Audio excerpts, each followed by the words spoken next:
আনুষ্ঠানিকভাবে উদ্বোধন হলো দীঘার জগন্নাথ মন্দিরের। জগন্নাথ মন্দিরকে ধাম বলা যাবে কিনা এই নিয়ে বেশ কিছু মতবিরোধ রয়েছে।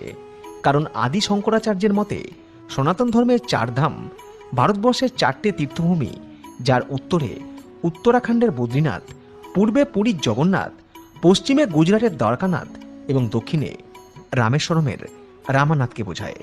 উত্তরাখণ্ডের বদ্রীনাথের মন্দির প্রতিষ্ঠিত হয়েছিল সত্যযুগে।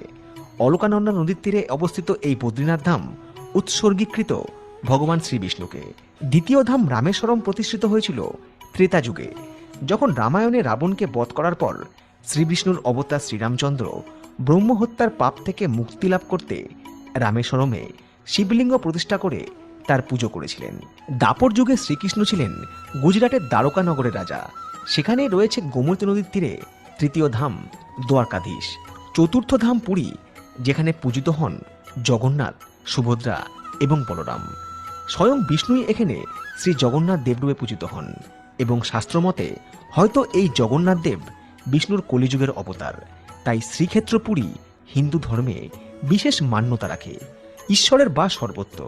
আজ প্রশ্ন এটা হওয়া উচিত নয় যে দীঘার জগন্নাথ মন্দিরকে ধাম বলা যাবে কিনা।